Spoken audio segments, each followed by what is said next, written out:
Entonces, vamos a resolver un problema del algoritmo de transporte y este problema vamos a efectuarlo primeramente por la esquina noroeste y vamos a hacer la prueba de optimalidad para verificar si ese resultado es efectivamente el costo óptimo. Por teoría, sabemos que si nosotros desarrollamos un problema por la esquina noroeste, el costo mínimo que vamos a encontrar no es el óptimo, lo que significa que si yo hago la prueba de optimalidad, va a tener que darme ese resultado, o sea, va a tener que decirme que ese costo que he encontrado no es verdaderamente el costo óptimo. Es por eso que voy a tomar un ejemplo donde voy a explicar la esquina noroeste, vamos a hacer la prueba de optimalidad esperando, ya que esa prueba nos va a decir de que el costo que vamos a encontrar no es el óptimo. Pasemos entonces a la explicación.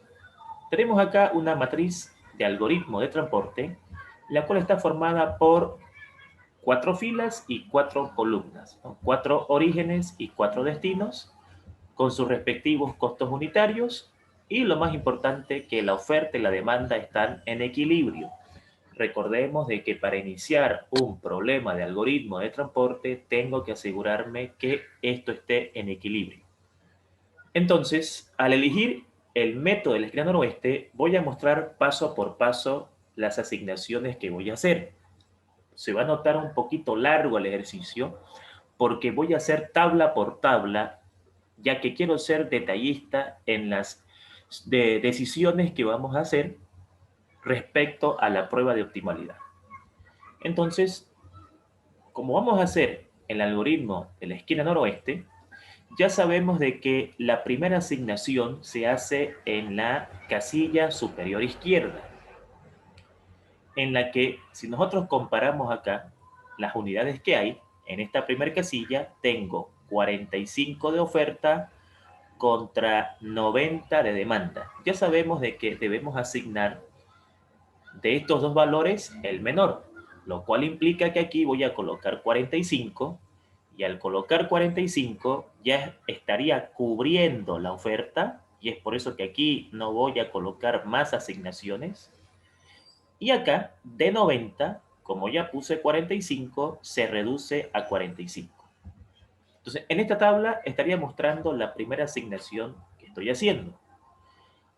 La siguiente asignación la voy a mostrar en la siguiente tabla. De aquí me queda esta matriz. De esa matriz debo buscar la casilla superior izquierda, que vendría a ser 9. Y por el método que he elegido realizar el problema, entonces por fuerza mayor tengo que hacer acá la siguiente asignación. Tuviéramos entonces 50 contra 45. Elijo 45. Eso hace de que esto quede cubierto. Ya no puedo colocar acá unidades de mercadería en estas casillas porque ya estoy cubriendo la demanda. Y obviamente este 45 hace de que esta cantidad de oferta de 50 reduzca a 5. Y entonces ahí estaría haciendo la segunda asignación. Para la tercera asignación me estaría quedando esta matriz. De esa matriz tengo que buscar la casilla superior izquierda, que es esta de acá, y entonces ahí voy a realizar mi tercera asignación. Sería 5 contra 30. Obviamente vamos a asignar 5. Al asignar 5 queda cubierta la oferta y la demanda de 30 baja a 25 y en esta casilla la marco para darme cuenta de que ahí ya no puedo hacer nada, ya no puedo enviar ningún tipo de unidad porque ya estoy cubriendo la oferta al tomar esta decisión. En la siguiente tabla voy a hacer la siguiente asignación. Entonces, la siguiente asignación es en esta matriz que me está quedando. De esa matriz que me está quedando, la casilla superior izquierda es 3. Entonces ahí debo hacer mi cuarta asignación. Tengo 45 con 25. Asignamos 25, cubrimos, ¿no es cierto?, esta demanda Y acá, al colocar 25, de 45 reducimos a 20. Entonces llegará un momento, como ya hemos visto en las clases anteriores, que ya no va a ser necesario realizar un análisis porque ya va a quedar claro qué cantidad de unidades voy a colocar. Como por ejemplo acá, en esta casilla, obligatoriamente tendré que poner 20 para cubrir esta oferta. Y al colocar 20, como pueden notar acá, esto va a quedar 0 y esto va a reducir a 30. Y en esta parte tendré que colocar 30 para que este 30 quede cubierto y el 30 que quedaba acá, a consecuencia de que ya puse 20, también queda cubierto. Es obvio de que en las clases anteriores nosotros hicimos este movimiento en una sola tabla. Por efectos pedagógicos, yo lo estoy haciendo en varias tablas, lo cual para la evaluación no es necesario hacerlo así. Estamos ahora en detalle, ¿no es cierto? Con fines pedagógicos, ya hemos encontrado todas las asignaciones requeridas por el método de la esquina noroeste. Entonces de acá yo puedo realizar un informe. Este informe, ¿no es cierto?, me indica, según el método de la esquina noroeste, de qué orígenes a qué destinos yo tuviese que transportar mercadería, qué cantidad de mercadería, a qué costo unitario y cuánto significa eso de gasto a la empresa. Estos datos los sacamos de la última tabla, ¿cierto? De esta tabla de acá. Aquí nos dice de que de A hay que llevar a X, de B hay que llevar a X, de B hay que llevar a Y, de C hay que llevar a Y, hay que llevar a Z y de D hay que llevar a Z. Eso lo plasmamos en las primeras dos columnas. La cantidad es pues la que hemos asignado en cada casilla. 45 unidades acá, 5 unidades y así sucesivamente. Lo que está con rojo son los costos unitarios y obviamente multiplicando cantidad por costo unitario tenemos el monto a la cual tenemos que incurrir como empresa para transportar toda esa mercadería de todos los orígenes a todos los destinos. Por lo tanto, estos resultados salen de la multiplicación de esto de acá, cantidad por costo unitario, y la suma de todo esto me genera el costo mínimo por la cual tuviese que incurrir la empresa para que se transporte toda esta mercadería, como digo, de todos los orígenes a todos los destinos. El método de la esquina noroeste me saca como resultado 1275.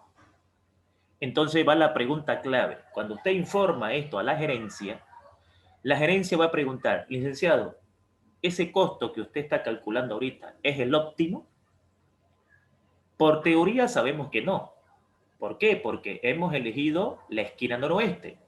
Y ya hemos explicado que la esquina noroeste de entrada no me genera el costo óptimo. Es más, ni siquiera se acerca al costo óptimo. Entonces, ¿por qué estoy haciendo esta explicación con ese método?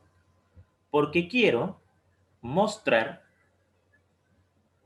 qué hay que hacer con la prueba de optimalidad cuando esta prueba me diga de que este no es el costo. Porque cuando haga la prueba, seguramente me va a decir que este no es el costo óptimo. Seguramente me va a informar de que este no es el costo óptimo. Entonces, vamos a hacer la prueba de optimalidad. La prueba de optimalidad, como vimos en la clase anterior, tiene una ecuación matemática que debe cumplirse para que yo tenga la potestad matemática de decir, señores, aquí vamos a hacer la prueba de optimalidad. Si las filas de la matriz más las columnas de la matriz menos 1 son igual a las variables básicas, usted está en condiciones de realizar la prueba de optimalidad. Entonces, las filas de la matriz, en este caso, son ¿cuántas? 1, 2, 3, 4. Recordemos de que no cuenta la fila de demanda, no cuenta la columna de oferta. Entonces tengo 4 filas y tengo 1, 2, 3 columnas.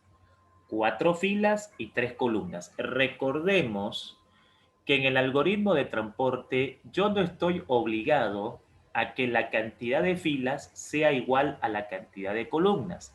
Recordemos que yo puedo resolver problemas este tipo de algoritmo con matrices cuadradas o matrices rectangulares. Es decir, me pueden preguntar con 3 filas y 3 columnas o me pueden preguntar con 4 filas, 3 columnas. Eso es indistinto al algoritmo de transporte. Eso es indiferente a este algoritmo. Por lo tanto, yo tengo acá 4 filas contra 3 columnas. ¿Sí? 4 filas contra 3 columnas. 4 filas, 3 columnas, menos 1, que ya viene incrustado en la fórmula, y eso tiene que coincidir con las variables básicas. ¿Qué son las variables básicas? Las variables básicas se definen en palabras entendibles como aquellas casillas donde usted decidió asignar mercadería. Entonces, si yo me voy a la tabla final, ¿a cuántas casillas yo le asigné mercadería? 1, 2, 3, 4, 5, 6. Entonces vengo para acá y reemplazo mi fórmula, variables básicas 6. 4 más 3, 7, 7 menos 1, 6 igual a 6. ¿Qué significa esto? Que es posible hacer la prueba de optimalidad. La ventaja de nosotros con lo que ya hemos avanzado es que ya explicamos que cuando le pidan a ustedes resolver un problema, no lo hagan por la esquina noroeste. Entonces ustedes se preguntarán, pero usted, licenciado, ¿por qué lo hace entonces? Porque lo estoy utilizando con fines pedagógicos. O sea, que si yo hago un problema con la esquina noroeste, la prueba de optimalidad me va a avisar que esta respuesta no es la correcta. Eso es teórico. Es como decir, ¿le vas a hacer la prueba de optimalidad a la esquina noroeste? Sí, pero no tuviera sentido porque te va a arrojar de que no es el óptimo, es el básico. Entonces, ¿qué voy a decir yo? Lo que pasa es que lo estoy usando como un ejemplo demostrativo de cómo el licenciado o la licenciada tuviese que actuar frente a una prueba de optimalidad que nos va a decir que no es el óptimo y cómo lo podemos corregir. O sea, fines pedagógicos. Como ya está garantizado de que la prueba se puede realizar, entonces de la última tabla, estas casillas con amarillo son las variables básicas, o sea, donde yo decidí colocar unidades de mercadería con el aporte del método de la esquina noroeste. Y las casillas que están con plomo son las variables no básicas. Son aquellas que me van a ayudar a hacer la prueba de optimalidad. La prueba de optimalidad consiste en averiguar si efectivamente las casillas donde yo puse mercadería fueron buenas decisiones. O de repente es más ventajoso para la empresa mandar aquí, pero usted no decidió mandar ahí. La prueba me va a avisar si yo tomé buenas decisiones o he tomado malas decisiones y a dónde tomé una mala decisión. Entonces ahora vamos a hacer la prueba de optimalidad. La prueba de optimalidad pone de protagonistas a las casillas de plomo. O sea, esas casillas que vos al comienzo no le diste nada, ellas son las protagonistas ahorita. ¿Por qué son las protagonistas? Porque yo quiero saber si uno de estos clientes es importante, porque por ahí uno de ellos es importante y vos no lo estás tomando en cuenta. Entonces, ¿qué vamos a hacer? Debo hacer 1, 2, 3, 4, 5, 6 análisis. Te voy a hacer 6 tablas para explicarlo paso por paso. Y voy a dibujar el circuito para que quede más claro. No es necesario hacerlo así en la evaluación, tabla por tabla, porque como pueden notar serían muchas tablas. Ya ustedes tienen que tener la práctica para hacerlo todo en una sola tabla dentro de la medida que puedan. Si lo hacen tabla por tabla, ningún problema. Si le da tiempo para terminar, excelente. Voy a empezar analizando la variable no básica Cx, o sea, voy a empezar analizando esta variable. Puedo empezar por cualquiera de plomo. El orden de cómo empiece no altera el resultado. Es una decisión personal. Entonces, ¿qué hago yo para analizar la variable no básica Cx? O sea, esta. La variable no básica Cx la coloco de plomo para indicar de que ahí voy a empezar mi análisis y las casillas de amarillo las mantengo. Y les ponía en la clase anterior como ejemplo que es como cruzar un río, donde estas casillas de amarillo son piedras en donde yo puedo pisar o saltar de tal manera de que yo empiece en un lugar y vuelva a ese mismo lugar, ya sea en sentido horario o en sentido antihorario. En ambas son válidas. Entonces yo tengo que saber en qué parte puedo pisar para dirigirme, para moverme de un punto a otro. Y las casillas de blanco vienen a ser como agua. No puedo pisar ahí porque obviamente ya no estaría en condiciones de llegar a la otra punta del río porque pongámosle que al caerme al agua ya no conseguiría ese objetivo. Más o menos lo planteo así. Entonces, ¿cuál sería el circuito de esta casilla? Vamos aquí, piso acá, piso acá, piso acá, vuelvo acá. Ya estoy siendo más detallista dibujando el circuito para que quede más claro el movimiento que hice. Un alumno después me puede preguntar, ¿y si yo hubiese ido en sentido contrario? Ya comprobamos en la clase anterior que es lo mismo. Acuérdense que en la clase anterior vimos una situación donde un estudiante me decía, ¿y si yo hago este camino? Llegamos a lo mismo, mostramos que la respuesta era lo mismo. Cuando yo formo un circuito, no debo olvidarme de que donde yo empiezo es más y voy intercalando más, menos, más, menos. A esto se llama circuito. Es un circuito cerrado porque empiezo en un lugar y termino en ese lugar. O sea, encierro el circuito. Para que este circuito esté bien, debo comenzar con más y debo terminar con menos, siempre. ¿Y qué son estos valores? Los costos unitarios que yo involucré en el circuito. Entonces, al sumar esto, fíjense, al sumar esto me da menos 1. Al darme negativo, esto es el costo reducido, ¿sí? Costo reducido. Al dar menos 1, me está diciendo, mire, el costo que usted encontró no es el óptimo. Entonces yo digo, sí, sabemos que no es el óptimo, porque lo hicimos por la esquina noroeste. Entonces, son fines pedagógicos. Todo problema que se haga con la esquina noroeste, obviamente alguien nos va a dar negativo porque no es pues el costo óptimo. Estoy aprovechando eso para explicar qué hacer en esta situación. Entonces, como ya esta me dio negativo, me está diciendo el costo que usted encontró no es el óptimo, vamos a poder bajarlo.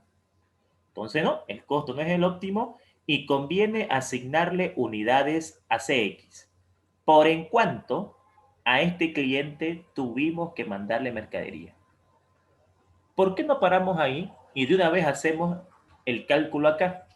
Porque la prueba de optimalidad me dice, mire compañero, usted sabe por qué debe analizar todas las casillas de plomo, porque yo busco la mejor casilla.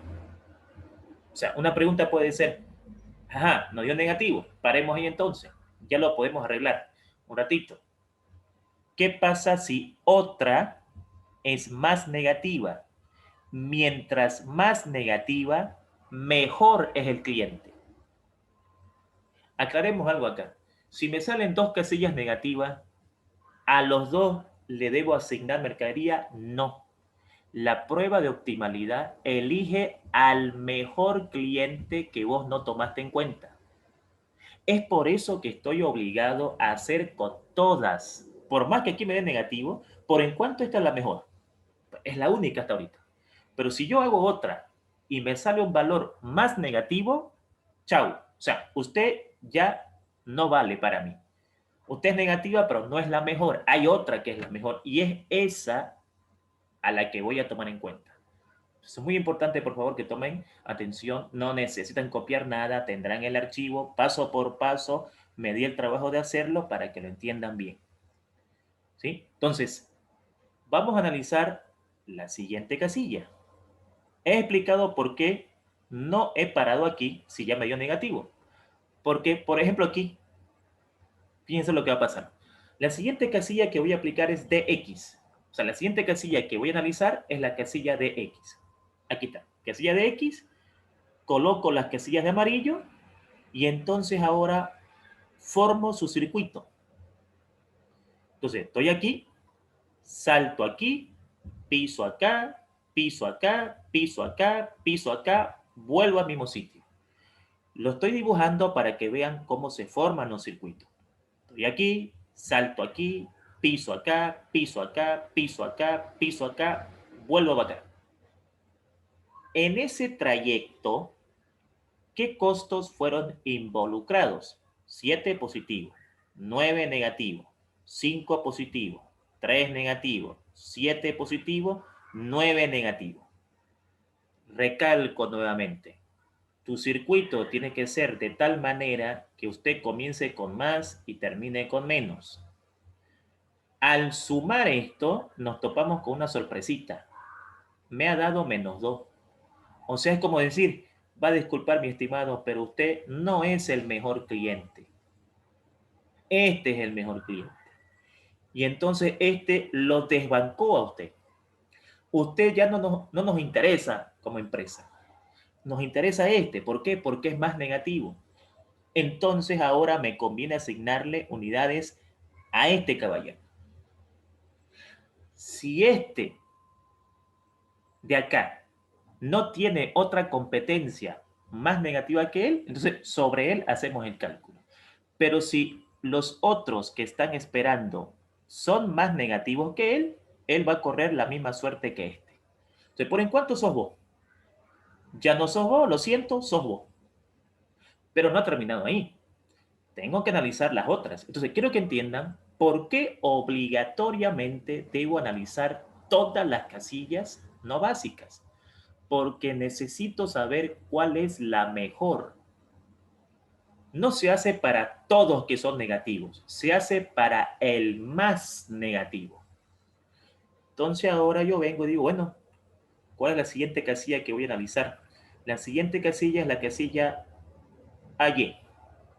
A ver, aquí está. ¿Cuál sería el circuito de esto?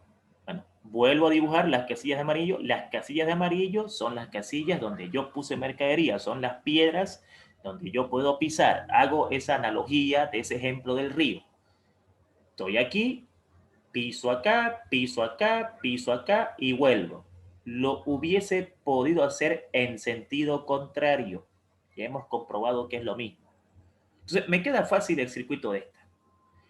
8 menos 8 más 9 menos 5. Sumo positivo.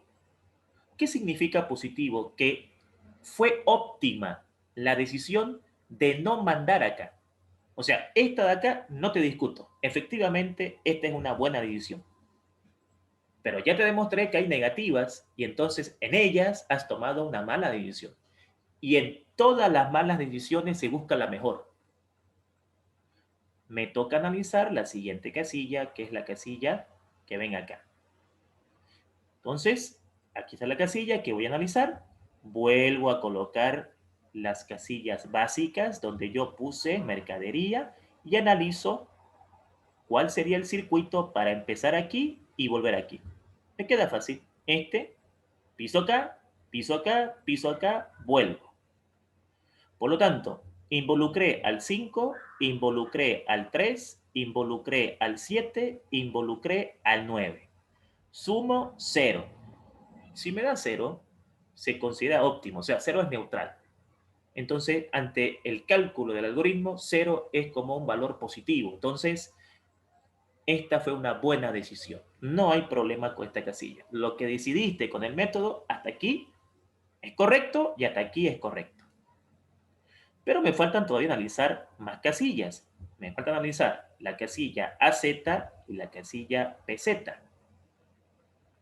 Entonces, AZ, aquí está. Vuelvo a colocar las casillas de amarillo, que son las casillas que coloqué asignación, y me pregunto, ¿cuál sería mi camino para empezar de aquí y con las piedras que puedo pisar, volver ahí? Entonces, estoy aquí, salto aquí, piso acá, piso acá, piso acá, piso acá, vuelvo. Si lo hubiera hecho al revés, o sea, estoy acá, salto acá, piso acá, piso acá, piso acá, piso acá y salto acá, recalco nuevamente, es lo mismo. Es una decisión personal. La teoría dice de que hay circuitos que pueden hacerse en favor al reloj y en contra del reloj.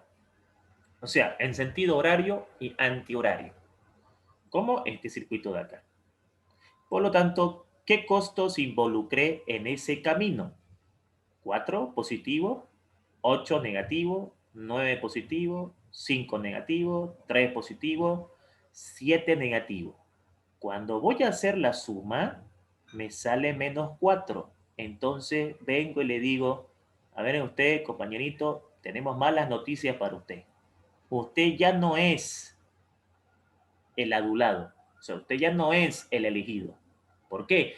Y porque otra casilla es más negativo que usted. Lo lamentamos. Ahora la que nos importa es usted. Usted. Porque es la más negativa que he encontrado hasta ahorita. Pero no cantemos victoria, porque puede ser que esta señora de acá sea más negativa y pues bueno, ¿no? Te queda descartado. Así que veamos BZ. Cuando voy a hacer BZ, ups, sorpresa, es más negativo. Bueno, esta es la casilla BZ. Me queda fácil ver el circuito. Estamos aquí, piso acá, piso acá, piso acá, vuelvo.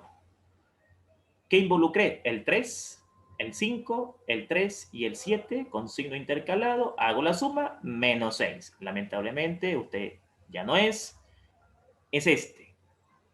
Por lo tanto, de todas las casillas negativas, elijo la más negativa. Aquí voy a hacer un cambio en mi asignación. ¿Qué ocurre con las otras casillas negativas? Se elige la mejor. Porque con la mejor vamos a comprobar que eligiendo la más negativa mejoramos considerablemente el costo. Además, ya esperábamos que nos iban a salir respuestas negativas porque estoy haciendo la esquina noroeste. Y vuelvo a recalcar, con fines pedagógicos. No es conveniente la esquina noroeste porque estás haciendo un problema donde ya la prueba te va a decir que no es, pues. Pero ya saben ustedes por qué lo estoy haciendo. Me interesa entonces ahora esto. ¿Cómo realizamos la nueva asignación? Una vez que la prueba de optimalidad termina y me dice, mire, el costo que encontró no es el óptimo. Sí, no es el óptimo. ¿Por qué? Y por esquina noroeste. Bueno, una vez que yo detecto cuál es el cliente con un resultado de costo reducido más negativo, me voy al resultado que saqué y su circuito, el circuito de ese cliente es el que me interesa. El circuito de ese cliente es el que me interesa. Fíjense cómo voy a realizar la nueva asignación. ¿Qué es realizar la nueva asignación? Es quitarle mercadería a uno para darle a ese cliente que vos no le diste y que la matemática me está diciendo que tenías que darle. Pero ¿a quién le voy a quitar? Porque claro, las decisiones traen consecuencias.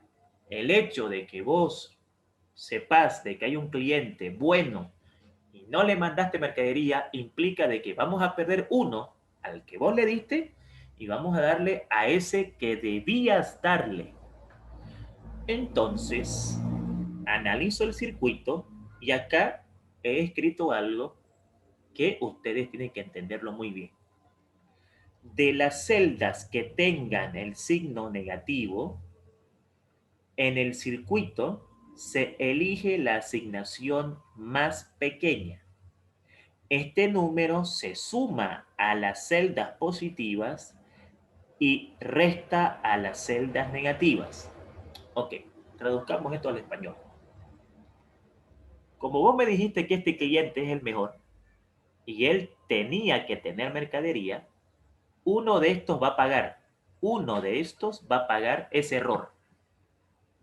Entonces, yo necesito saber cuál es el circuito y de ese circuito, por ejemplo, aquí asigné 5 unidades, aquí asigné 25, ¿no es cierto? Aquí no asigné nada, debería asignar ahí, y aquí asigné 20. Entonces, ¿por qué es importante que yo sepa el circuito de esa casilla? Porque de ahí voy a saber qué unidades voy a quitar, a quién le voy a quitar, y ya sé a quién le voy a aumentar. Entonces, ¿qué dice? De las celdas que tengan el signo negativo, a ver, este es más, este es menos, este es más, este es menos. ¿De dónde sale eso? Del circuito. Acordate, más, menos, más, menos. De las celdas que tengan el signo negativo, o sea, esta y esta, en el circuito se elige la asignación más pequeña. A ver, ¿quién tiene signo negativo? Esta señora, esta señora. De 5 y 20, ¿cuál es la asignación más pequeña? 5. ¿Por qué haces eso?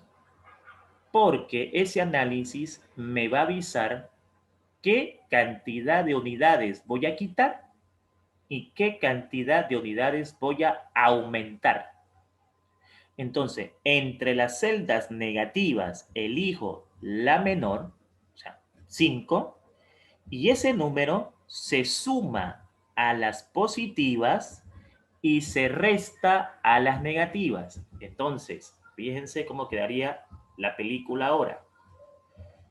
Como esta es negativa, le voy a quitar 5. Por lo tanto, este cliente lo pierdo. A este le voy a aumentar 5. Por eso va a 30. A este le voy a quitar 5. Porque es negativo. Va a 15. Y este señor, que no tomaste en cuenta, va a recibir mercadería. ¿Cuánto va a recibir? 5. Esta es la manera de efectuar la nueva asignación que supuestamente me va a mejorar el costo. Entonces ahora, lo importante explicar acá es lo siguiente. ¿Por qué el valor mínimo es el que se debe sumar y se debe restar a todos? Porque cuando yo quito, tengo que sumar para que no altere la oferta y la demanda. Si vos le quitas 5 a este, tenés que aumentarle 5 a este, tenés que quitarle 5 a este y aumentarle 5 a este. ¿Por qué? Porque, por ejemplo, en materias más básicas, cálculo 1, por ejemplo, cálculo 2, tuvieron que enseñarle en un tema llamado límites, que si yo sumo, tengo que restar. ¿Y eso qué hace? No altera el ejercicio. O sea, no es llegar y decir, te voy a quitar 5. Quitas 5, le aumentas 5. ¿Para qué? Para que se equilibre, para que la oferta y demanda no se alteren. Te voy a quitar 5, la aumenta 5. Siempre el menor. Siempre el menor. ¿Por qué el menor? Porque si yo elijo el mayor, está mal, pero ¿por qué? Te voy a quitar 20. Es que no me podés quitar 20 porque me diste 5. ¿Cómo me vas a quitar 20?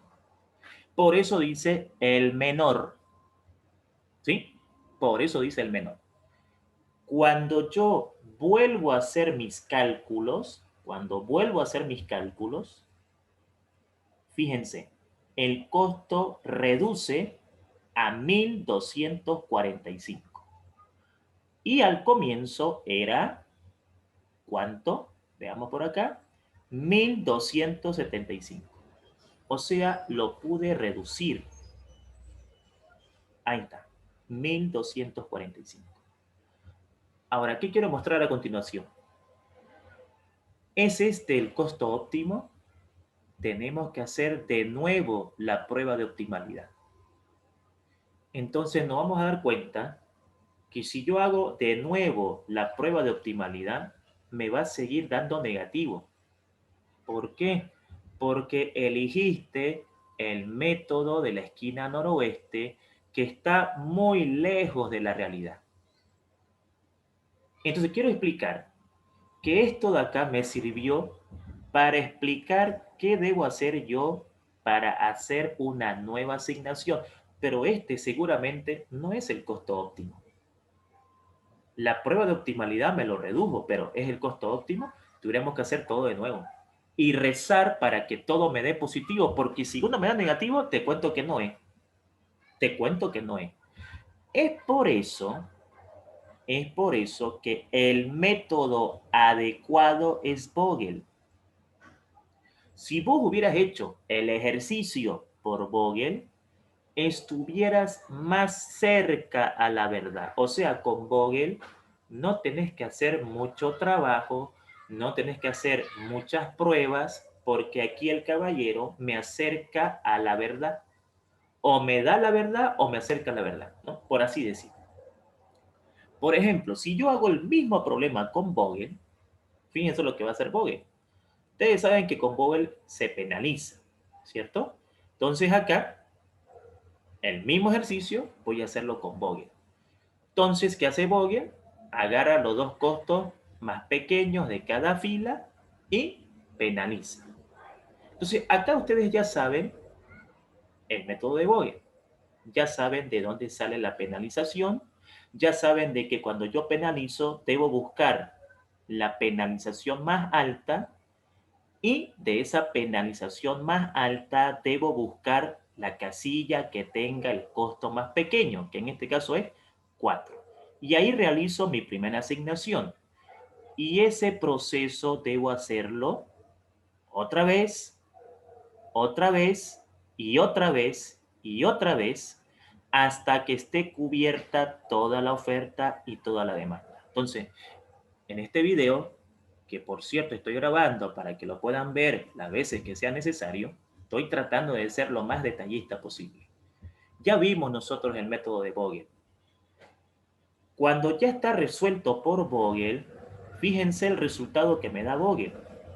Vogel me dice, este es el informe final, y fíjense lo que me dice Vogel. Vogel me dice, el costo es 960, y vos, hermano, aquí, ¿por dónde vas? Vas por 1245, o sea, estás lejos.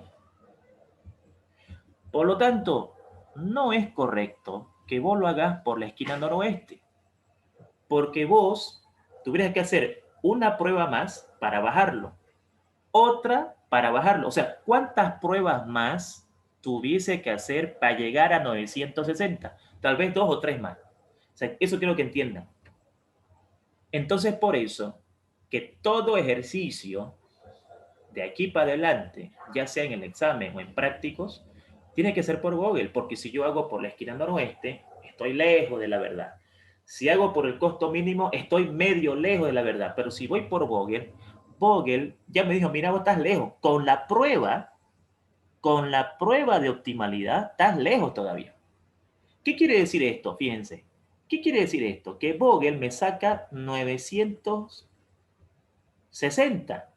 Eso significa que si yo hago la prueba acá, me va a dar negativo y tal vez me baje a 1000. Voy a tener que hacer la prueba de nuevo y tal vez me baje a 980. O sea, ¿cuántas pruebas tengo que hacer? Varias, pues. Entonces, tiene que quedar claro que aquí lo correcto era hacerlo por este método. Repito nuevamente, no quiero aburrirlos con esto. El método de la esquina noroeste me sirvió para explicar qué hacer cuando tenga que hacer una nueva asignación. Ahora, Vogel tiene la verdad, o sea, Vogel tiene el costo óptimo. Vamos a ver. O sea, lo que sé de Vogel es que me acerca a lo óptimo. Puede ser que este sea el óptimo o puede ser que lo bajemos. ¿Y qué hay que hacer? Pues hagamos la prueba de optimalidad.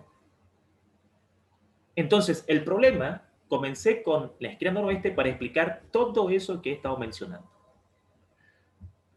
Vamos a ver si 960, que es el mismo problema que estoy haciendo, pero ahora lo estoy haciendo con Vogel, vamos a ver si ese es el costo mínimo. ¿Se puede hacer la prueba de optimalidad? Pues veamos. ¿Cuántas filas tiene tu ejercicio? 4. ¿Cuántas columnas? 3 menos 1. ¿Cuántas variables? ¿Le diste mercadería? A ver, 1, 2, 3, 4, 5, 6. A 6. Veamos acá. 4 más 3, 7, menos 1, 6, igual a 6. Perfecto. Es posible hacer la prueba de optimalidad. ¿Qué puede pasar en una prueba de optimalidad con Vogel? Que la prueba me diga, estimado, este es el costo óptimo, o, estimado, este costo se puede bajar. Pero ya estamos cerca al resultado óptimo. Entonces vengo acá y digo, bueno, empecemos la prueba de optimalidad. Todas las casillas de amarillo son las que yo le di mercadería y las casillas de plomo son las que debo analizar. Se está notando que el problema está largo porque lo estoy haciendo paso por paso. Hasta el examen, ustedes tienen que hacer todo esto en una sola tabla como hicimos en las clases anteriores. En las clases anteriores no hacíamos tantas tablas, sino que aquí me interesa el detalle, ¿no? Entonces, comienzo 1, 2, 3, 4, 5, 6 análisis. Primer análisis. Bueno, estoy aquí, salto acá, salto acá, salto acá, llego. Fíjense lo interesante de la prueba de optimalidad. Agarro la primera casilla, realizo el circuito y cuando voy a sumar me da negativo. O sea, Vogel, ¿acaso Vogel no me da la respuesta óptima? No. Es lo que yo le decía en la clase anterior. Vogel es el mejor método porque te acerca al costo óptimo. O te lo da o te acerca. Mensaje de esto. 960 no es el costo óptimo. ¿Por qué? Porque fui a analizar mi primer casilla, mi primer cliente que vos no le diste mercadería y me dio negativo. O sea, vamos a poder bajar ese costo. Vamos a poder bajarlo. Por lo tanto, este señor hay que tomarlo en cuenta a no ser que otro me salga más negativo. Sigamos analizando. Siguiente casilla, aquí está. Circuito, resultados, positivo. Yo no voy a explicar tanto en detalle esto porque asumo de que ya lo están entendiendo. Entonces, sumo acá, positivo. Pero ya hay un negativo. ¿Y eso qué significa? Que la respuesta que encontraste no es la óptima. Vamos a poder bajarla. Ahora, lo que estamos haciendo es buscar al mejor cliente. Hasta ahorita es este. No puedo decir, ah, me dio negativo, este es el mejor. De repente, ese es el mejor. Pero, a ver, estimados licenciados y estimadas licenciadas, en nuestra profesión no se adivina. Porque qué tal si vos le decías al gerente, este es el mejor cliente. ¿Seguro, licen? Seguro. Y venga una auditoría y venga, licen acá. Este no es el mejor cliente, había otro. Y usted por su flojera no lo... O sea, ¿se da cuenta? Usted tiene que analizarme todo porque para eso usted es el responsable. No hay de que, ah, este es negativo de una vez que sea ese y los demás. Analice a los demás. Además que cuando ustedes vayan a trabajar, todo va a ser computarizado.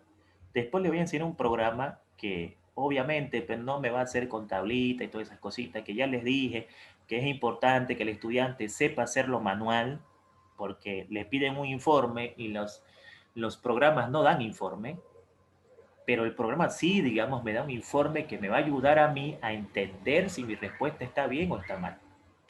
Entonces, hago el circuito positivo, no pasó nada. Vamos al otro. Hago el circuito, sumo, resto, positivo, no pasó nada. Vamos al otro. Hago el circuito, sumo, resto, positivo, no pasó nada. Vamos al siguiente. Hago el circuito, sumo, positivo, no pasó nada. Vamos al siguiente. Aquí está. Hago el circuito, positivo, no pasó nada. Entonces, ahí va lo que les decía. La típica a veces de algunos profesionales. Pucha, chepa, perdí tiempo haciendo para todos. Este había sido el mejor cliente. ¿Para qué hice lo demás? Es que, a ver, mi estimado, ¿Acaso usted es adivino? No sé si, a ver, después cuando habilite los micrófonos le voy a preguntar, o sea, ¿soy adivino? No sé, pues, o sea, ¿cómo puedo saber qué será el mejor? Porque tengo otras alternativas. O sea, podría haber pasado de que exista otro mejor. No puedo adivinar, tengo que hacerlo. Porque si vos asumís que este es el mejor y hay otro mejor, no pues, perjudicamos a la empresa, le hacemos gastar a la empresa, la contabilidad falla. O sea, es un dominó de ciertos errores que provocan de que porque vos no quisiste hacer el análisis y dijiste, nada, este es el propio, llevaste a la empresa a que gaste. Y pregúntame pues si te van a perdonar eso. Entonces, ese señor es la mejor casilla, es el mejor cliente. Por lo tanto, ya sabemos cómo hacer la nueva asignación. La nueva asignación involucra el circuito de ese cliente. Entonces, ese cliente tiene este circuito. En ellos voy a poner la vista, la mirada, los cálculos para hacer mi nueva asignación. ¿Sí? En este circuito. Por eso que es importante el circuito. Vengamos para acá. Aquí está. El circuito. Este y este. Entonces, sabemos de que este es más, sabemos de que este es menos, este es más y este es menos. ¿Por qué son importantes los signos? Porque la teoría dice, de ese circuito, búscame las casillas negativas, esta y esta. De esas casillas negativas, búscame el costo o la asignación más pequeña. No, dejemos claro, no es el costo, es la asignación. Cuidado con eso. De las casillas que tengan el signo negativo, búscame las asignaciones, o sea, 15 y 45. ¿Cuáles son las asignaciones o cuál es la asignación más pequeña? 15. Ah, entonces, a donde hay más, le pones 15. A donde hay más, le pones 15. Y donde hay menos, le quitas 15. Entonces, este, que es el mejor cliente, tiene 15. Vos pierdes. O sea, tengo que quitarle a uno para darle a otro. Es como decir, ¿sabes qué? Vos no eras, digamos, un buen cliente. Era este. ¿Ok? Entonces yo tengo que corregir eso antes de mandar mi mercadería. Entonces, te quito a vos 15, vos te quedas en 0, vos bajas a 30 porque sos negativo y vos subís a 20. Eso se hace para que la oferta y la demanda no pierdan su equilibrio. Cuando yo hago esa nueva asignación, fíjense lo que pasa con el costo. Ha reducido a 930. ¿Y Vogel qué me dijo? Vogel me dijo que era 960. O sea, Vogel se acercó a lo óptimo. Aún haciendo Vogel, la prueba de oportunidad me lo pudo bajar. Entonces, ¿cuál es la moraleja de esto? El método de Vogel es el mejor método porque me acerca a la verdad, a lo óptimo, o me saca lo óptimo. Por lo tanto, 930 pasa a ser nuestro costo óptimo. Pero aquí viene lo interesante. Aquí viene lo interesante de esto. Estimado gerente, el costo no es 960, es 930. Uno dice, pero 30 pesitos, para un ratito. Si vamos a una empresa multinacional, hablamos de miles. O sea, de 960.000 a 930.000, 30.000 es considerable. De 960 millones a 930 millones, no puede, es considerable. Pero si hablamos de bolivianos acá, pesitos, son 30 pesitos que bueno, o sea, no es lo correcto, pero no viene a ser un cálculo que influya mucho, digamos, en las decisiones de la empresa. Pero si hablamos de millones, mire, dicen, usted no me hizo la prueba, nos hizo perder 30 millones, mi estimado. O sea, 30 millones son 30 millones, ¿me entiende? Eso es muy importante. Pero aquí viene lo interesante. El gerente pregunta, le hice una preguntita, ¿es el costo óptimo? Eh, ¿Qué tuviera que hacer yo para saber si este es el costo óptimo? Volver a hacer la prueba de optimalidad. Si vuelvo a hacer la prueba de optimalidad y todo me da positivo con las nuevas asignaciones, es el costo óptimo. Pero si yo vuelvo a hacer la prueba y me sale un negativo, adivinen qué, puedo seguir bajándolo. Lo bueno es que se ha comprobado que con Vogel máximo haces dos pruebas o una. O sea, si este no fuera, con la siguiente va a ser. O sea, Vogel, como me acerca a la realidad, no necesita varias pruebas para que yo llegue a la respuesta final. Una o dos, máximo. Te puede ser que yo haga la prueba de nuevo y todo me salga positivo, entonces confirmado que es 930. Pero si yo hago la prueba de nuevo y uno me sale negativo, puedo bajarlo. Entonces aquí hemos visto un problema completo de un análisis en detalle de algoritmo de transporte. Y esto, mis estimados licenciados, ustedes tienen que saberlo manejar muy bien. Porque si no, pues si les toca trabajar en el área de producción, en el área que tenga que ver con algo en la que se transporte mercadería, entonces ustedes tienen que estar bien informados aquí. Obviamente que va a depender en la zona en la que ustedes trabajen con respecto a la empresa, en contabilidades, en finanzas, en producción, etcétera, etcétera. Hay tantas especialidades en las carreras que ya uno va viendo qué es lo que más le gusta. Indudablemente, todo licenciado tiene que saber investigación operativa 1, investigación operativa 2, teoría de las decisiones y estadística 1 y 2, porque esas materias le permiten tomar decisiones. Y si usted no sabe tomar decisiones en una empresa, pues es muy complicado que permanezca ahí o muy complicado que suba de puesto porque no está tomando decisiones que hagan que la empresa tenga utilidades. ¿No es cierto? Es muy importante. Por lo tanto, hasta acá hemos terminado nuestro ejercicio. Lo termino acá porque yo ya lo evalué en un programa y ya sé que este es el costo óptimo. O sea, la siguiente prueba es óptima. O sea, que quedamos ahí. El interés de esta clase era mostrarles varias cosas que quería explicar con respecto a la comparación de métodos, con respecto a la prueba de optimalidad y con respecto a cómo se realiza la nueva asignación y a quién se le realiza la nueva asignación. Bien, perfecto. ¿Alguna pregunta, alguna consulta que tuviesen con respecto al ejercicio? Bien, por favor.